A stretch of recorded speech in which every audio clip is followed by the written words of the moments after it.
Hey, I'm Andrew Arbito. I was born up in Northern California, youngest of four, two older brothers, older sister. Just grew up in the mountainside above Napa Valley, real outdoor family. Spent my summers running around the woods. Traveled a lot growing up. My dad was a minister and spoke all over the country, different churches and meetings and stuff like that. So I got to travel a lot growing up. From there, I wanted to join the SEAL teams from a pretty young age, around sixth, seventh grade, and made that my goal throughout the rest of junior high and high school. When I was looking into the Navy SEALs, I kind of looked at Army Special Forces. I looked at what they had in the Air Force for Special Forces. I looked at the Marine Corps and what they had, and growing up the woods, we spent a lot of time at the lake, and I always grew up loving the water. I miss going to war with my buddies, man. Like, you couldn't find better people to go to war with, and when you finally get to deploy, and it's like the vacation that you're looking for after all that training. I think, I have a couple main mentors, and mentors kind of changed over time a little bit and who I was working with. Originally, some mentors are really good, but they're wild, in my career in the SEAL teams and how to, be a good operator and what to expect, and also covering my ass when I made mistakes and pointing me in the right direction. When it comes to business, there's a few mentors. I really didn't have a mentor starting out in business, so it was really new to me and a little bit daunting of like all the paperwork side and the legal side and how to run all that. So I kind of just dove headfirst into it and learned on the fly. Since then, business-wise, I have a real close buddy I grew up with that was best friends with my older brothers, this guy Garrett, and he runs a successful business. So Garrett's been a mentor, still is, as well as there's a few other guys I've met over time through George Peterson, some big business owners, and some guys here in San Diego that I talk to about business who give me advice. Working with people that I don't think should have been in the SEAL teams, possibly like guys who weren't up to par and up to the quality of the other guys who you work with. So you kind of get in a position where you're forced to work with guys that aren't the quality that you are, and you aren't the quality of some of the other guys that are, I'm talking like top notch good operators who should be deploying in really good areas and putting the hurt on bad dudes. That's more frustrating than an obstacle. The politics of the SEAL teams, being younger and being in an operational platoon, you don't see as much of the politics. Your older guys deal with that a little more at the team level. But getting hurt and that type of shit, everybody gets hurt in the SEAL teams. And when you get hurt and you're out of the fight, for a little while, you're trying to heal up, you're trying to get back to full 100% so you can deploy. That's a little challenging, but luckily, I still deployed every time I needed to. Obstacles come in the form of like financial stress in general for a lot of guys that get out and figuring out what they're going to do after they're in the SEAL teams. And luckily I don't have a wife and kids, or I'd need that 100% disability check plus trying to make a real living outside that. So I hopped right into working on business stuff, and like I said, I didn't have a lot of responsibility when it came to wife and kids. I think in general obstacles are exactly that people have pretty big bills to pay, and they have that financial stress of have a wife and kids they have to take care of, and so people jump into contracting or joining another government agency to start working for them. I think those are the biggest obstacles guys face. Mine was just learning the civilian world and learning not to trust people, and I think as I matured, I would have learned how to fight that. Some of those times where like I got busted down for some stupid shit that had I known how to fight it better, I wouldn't have got busted down for it. So I took some financial beat downs while I was in the SEAL teams, but no, at the time when I got out and I had to catch up on some surgeries and I was hurt, it was right before ISIS kicked off. So I sometimes think, had ISIS kicked off, would have stuck around on a, LPO slot in a SEAL platoon. Then again, being in 10 years, and that's kind of that time frame where you got to make that big decision. Are you going to stay in for another 10 and make a career out of it, or you're young enough when you get out there to start another career. So, that's a toss-up. One of the biggest things is you get to spend every day with your good buddies, which is just a riot. You know, you're skydiving, breaching, you're doing sniper work, you're doing, you know, these awesome driving schools. You're consistently learning and being challenged, and you're with your close buddies the whole time. My last injury, I was running MAROPS, which is maritime operations. So we had oil platform takeovers, vessel-borne search and seizure, over the beach, and then combat diving. So I really enjoyed. I had a whole crew of guys that I ran to run all that training. I really enjoyed doing the oil platform takeover stuff. So we were running a group of guys. Actually, they were my own cadre guys who were running them through vessel-borne search and seizure to get them boned up on teaching it to platoons that are coming through. And we were doing a hit during the day on a ship in training, and Blackhawk came in, hovered, you know, sideways as we floated along, dropped the ladder down for the first 6 guys to get off. So I went out there, held the ladder, first 6 guys went up, went back in through the main ship hatch. It's a big, you know, 450-pound, 500-pound steel door. It was latched open. So I walked through that, counted my guys, I looked out, and the helicopter started to take off without clearing the ladder, and there's a lot of stuff on the deck. So I ended up stepping through, you know, as they were taking off, and I was just always counting my guys, making sure, like, everyone's here, everyone's on accounted for. I stepped through and I turned, counted my guys. As I turned back, the wind from the Blackhawk taking off caught that steel door. Must have got behind that door, and it's like, you know, 40, 50 mile an hour wash coming down, and it wasn't latched, so no one latched it when he first had come through, and it was just swinging shut, like, super fast.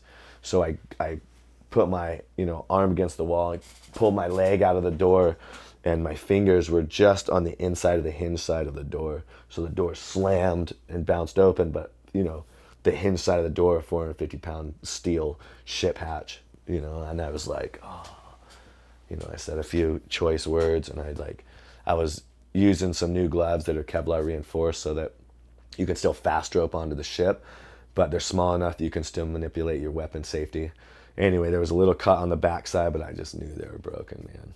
You know, so I took a knee, and I like took scissors and cut it off, and I was like, are my fingers gonna be on there? And they were on there. They were just smashed really good, all broken, kind of degloved, kind of pulled down. Luckily on the front side, you know, it had split them all because of the pressure, but none of my tendons got cut on this side. On the back side, all the tendons got cut and all the bones got broken and just crushed. So I had to go back and go into surgery and do a bunch of surgery on my fingers for that.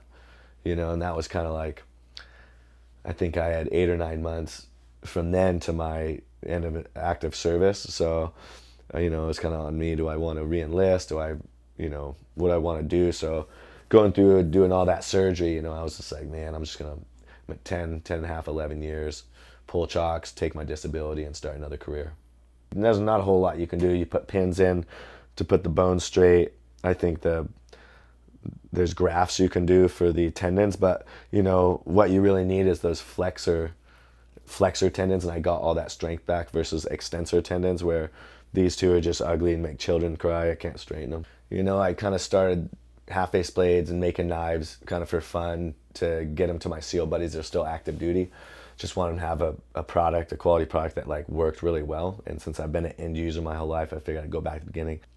My business has grown to the point where I have this warehouse and I have employees, and I've been able to hire a bunch of my really close buddies who work for me. So I could just spend, you know, days listening to music, making knives for my close buddies. I wouldn't say there's a hard part. You know, I want to spend as much time in back making knives, but I also have to run the business. So I have my half of the day is kind of organizing and talking to different people and kind of looking at the big picture, you know, doing some ordering and making sure that my, you know, 3-month plan and 6-month plan and 8-month plan and 12-month plan is kind of coming together, and looking at our growth and figuring that all out, as well as making sure I'm going in back and I'm working on knives and I'm designing stuff and working with the guys. So I can't say there's a really, you know, hard part. I think that if I had to do the emails and invoicing and deal with customers, that'd be the hard part, and I wouldn't like that very much. When I started the business, it was just me, and it was just under the awning in my backyard, and it was just a grinder, and I, you know, got my hands dirty every day.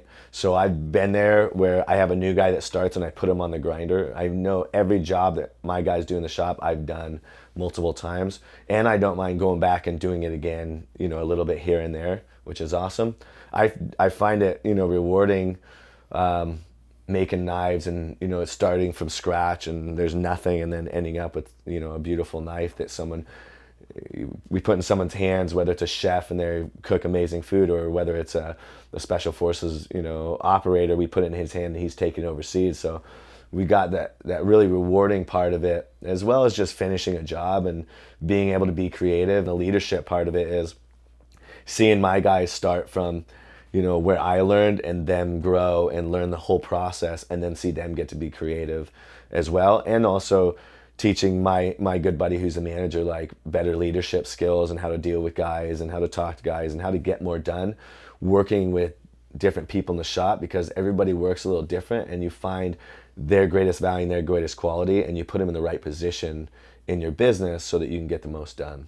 So I started off under the awning in my backyard. I just did a little research on what the best steel for a specific job. I wanted to do outdoor knives, since I love the outdoors and I hunt a lot, and I want to do tactical knives, since I was in the SEAL teams, and I wanted those knives to go out to these different guys. So, I looked up grinders, looked up what type of steel. I already knew different designs from knives I've had and what worked and what didn't.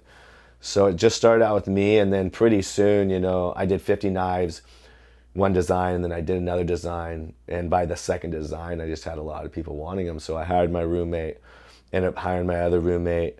I ended up building a shop in my backyard within probably 6 months, 15 by 20, 15 by 22, three little grinders. And I ended up hiring one of my SEAL buddies who had got out in 2005 or so. Hired him. So there was 4 of us at that point. And then we just ended up, I did another design, and the demand was there. And the first 2 years I didn't do a website or anything. It was just pictures on social media of our work and our knives, and then you would contact, and then I think we just emailed invoices or something like that in the first couple of years. But it got to a point, it was like, well, if we can take custom orders and make knives for people, then it'd be nice to also make what we want to make and just put on a website. So 2 years into the 5.5 years, we did a website, ended up getting a warehouse up off I'm in San Diego, off Miramar, real small 900 square foot warehouse, and hired another buddy. So there was 6 of us at that point in time. Within that year, the end of that year, we had kind of grown out of that spot and moved to a 1,900 square foot spot. So we were in that next 1,900 square foot, ended up hiring about 3 more people. Usually they're friends of friends and buddies I knew before. A little bit of turnover, a few guys would come and work and leave, or they just didn't work out. It just wasn't for them, or they weren't good at it. But ended up having a really good core group of guys working for me. So I believe end up year 3.5 to 4, we had about 9 guys. And then toward the end of last year, we were just really, had too much going on to really stay in that space, and I wanted to get into making some production knives and get some CNC mills versus hand grind everything. So I believe we're at about 11 people, and I got a bigger warehouse, about 4,200 square feet, and moved over here the last week of December 2019, and then ended up hiring a few more guys. And I think at this point we're still in this 4,200 square foot space. We can fit a few more machines, and I think there's about 15 of us. Kind of a year goal or 2 year goal is to get out of California, is to move the majority of the business, primary part of the business, out of California. Like to get a house with a warehouse on the property, or just get a warehouse somewhere with, Nevada, some with no state tax. Move the production and custom over there, and leave a shop here in San Diego for my buddies that can't move or won't move, so that I have customs being made here, customs and production being made where I am. 5 years, we'll see, we'll grow it, work on folding knives. I'd like to be in a position with the growth of the production side where someone could come in and want to buy the company. And if it's just custom, then I can't walk away from it, as I design everything, and it's all my work and how everything's designed. It'd be hard to just run custom like that. So growing that production side gives me an easier way to evaluate a business and hand something over if somebody wanted to buy it.